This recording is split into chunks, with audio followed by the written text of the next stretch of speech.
Hi, my name is Carmelyn, and this is my video out.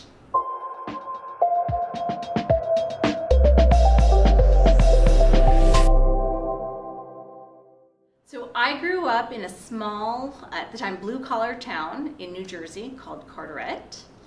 It is in central Jersey, and at the time it was mostly a Irish, Polish, Italian, Catholic neighborhood.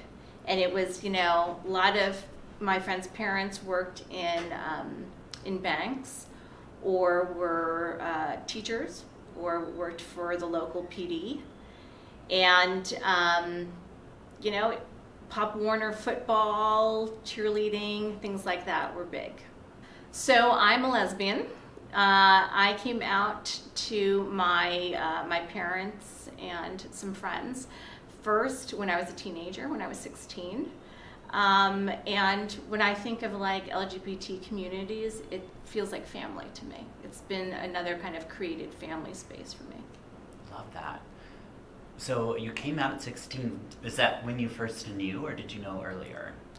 I don't know. It's hard to tell. People have inklings of things when they're younger. I like to joke around with a lot of my friends that I had a huge crush on Linda Carter when she was Wonder Woman. And I remember, fighting with my family when Wonder Woman was on versus another show and saying, we must watch Wonder Woman. But my first kind of draw to knowing that I had attractions to people of the same sex was fairly young. But I think for me, when I think about my kind of announcing it or recognizing it, my formal coming out, even to myself, was probably as a teenager.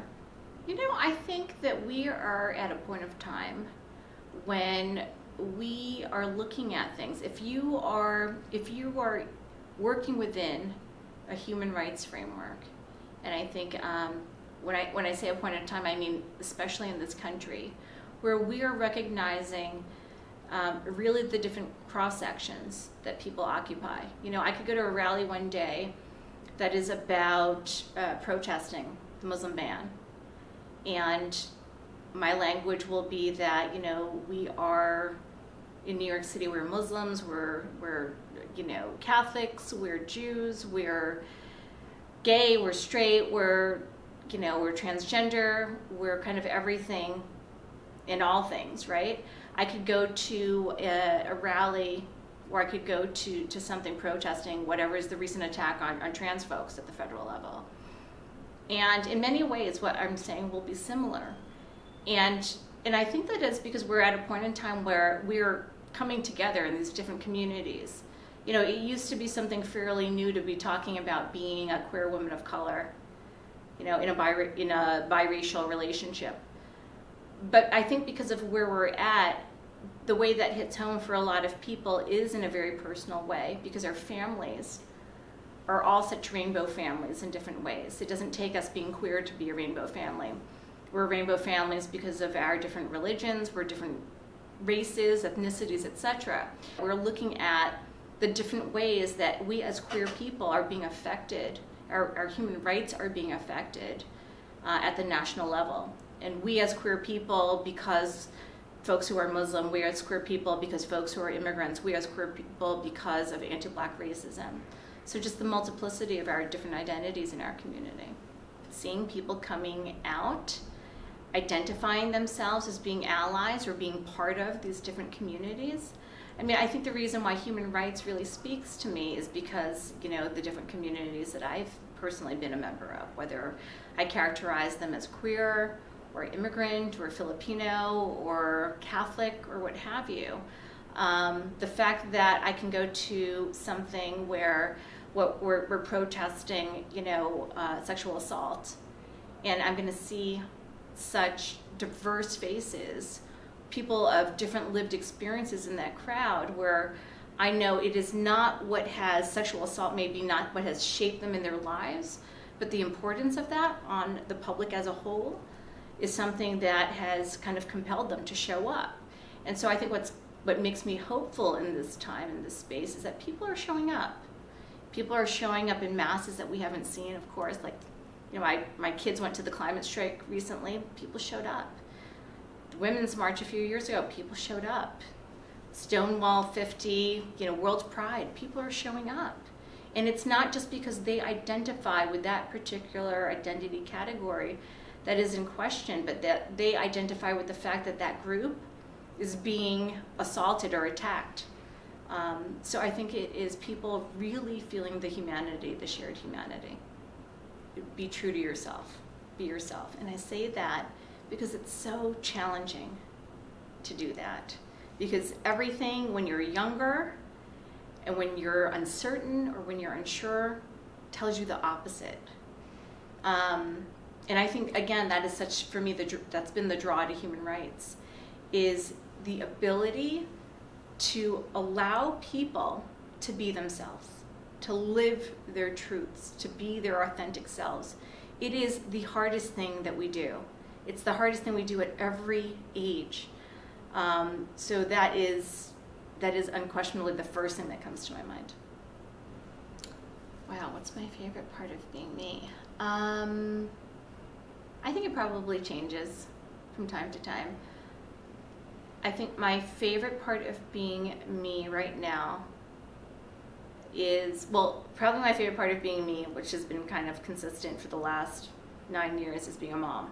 I'll just say that straight up. But aside from being a mom, I think the favorite part of being me is really just having this privilege right now to be the Commissioner for Human Rights in a city like New York City, which I think is just the greatest city in the world, to be out there standing out for human rights and being able to tell these communities or tell people, we stand with you, we believe in you, we think you're beautiful, we think you're wonderful, and we're gonna stand behind you so you can keep being your beautiful, wonderful self. So I am the chair and commissioner for the New York City Commission on Human Rights. We are the city agency that is responsible for enforcing the city's very broad, very robust anti-discrimination and anti-harassment protections. So anywhere you live, breathe, work, exist in New York City, you are covered by our law, regardless of immigration status, regardless of how long you've been in the city, regardless of any factor. If you are in New York City, our human rights laws protect you. And this is the agency that is responsible for making sure you're protected. And so part of what we do is a civil law enforcement function. So we have folks that take in complaints of discrimination or harassment from the city. They could take it in from, directly from individuals who've been affected. They could take them in from CBOs, community-based organizations, other elected officials, houses of faith, other folks in the community. If we find out about certain types of human rights violations or suspected human rights violations, we also have the power to, without someone coming forward and filing a complaint with us, initiate investigations on behalf of the city. And we do that especially in situations where the affected individual or the affected community tends to be more vulnerable.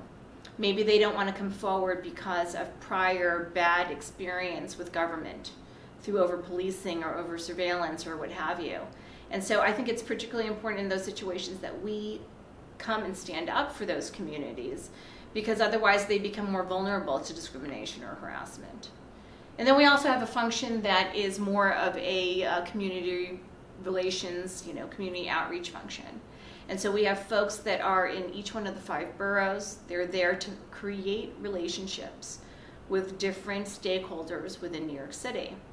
It's important for people to know what their rights are. It's important also for folks to know what their obligations are under the law, or for people to really understand how they create or sustain diverse, inclusive spaces, especially in a city like New York City, which is one so large, but also so incredibly diverse. How do we sustain this beautiful thing that is New York City, right? We have a pretty, diverse and representative staff ourselves. So we have, over 30 languages spoken at our agency. We have a lot of folks here who their past life or work experience has really been in human rights.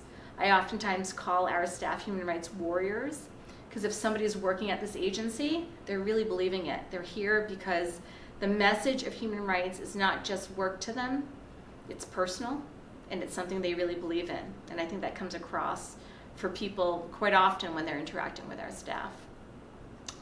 We also put things out there in the world through communications or policies or legal enforcement guidance or rulemaking or other things out there that also share what are the real kind of ethos of our human rights work. So some things that we've put out in the past are kind of citywide campaigns championing certain communities where we know that there's local relevance, but we also know there's such impact nationally for us doing that. So, one of our first campaigns I remember was in 2015, and there had been, 22 anti-trans bills introduced across the country in different spaces. And we said, we have great law here in New York City. We know it's underutilized, and we know we should be taking a stand.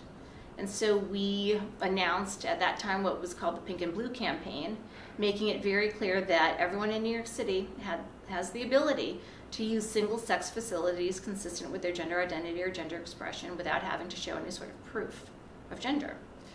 And we did that really to stand behind trans and gender nonconforming folks, to say you have rights in the city. The city stands with you.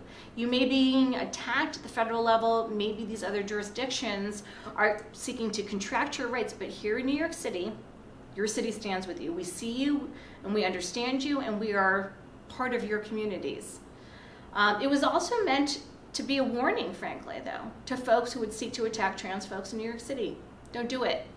You could get fined up to $250,000, and there is a city agency that is looking out for trans communities, so don't pick on them.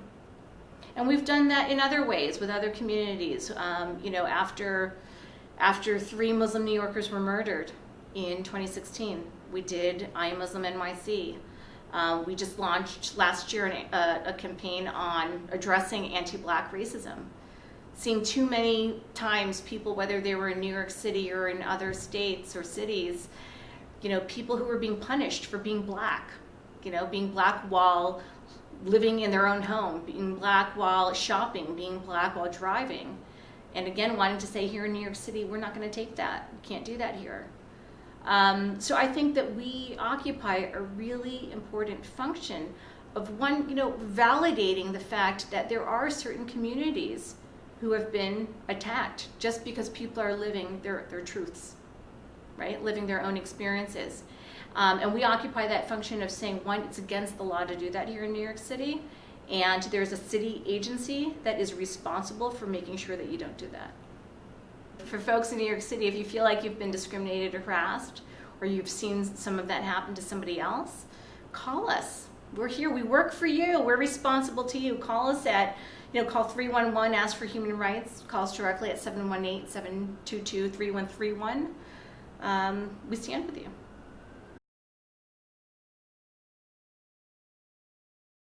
I just have to say that I think we all had a crush on Linda Carter as Wonder Woman. I know.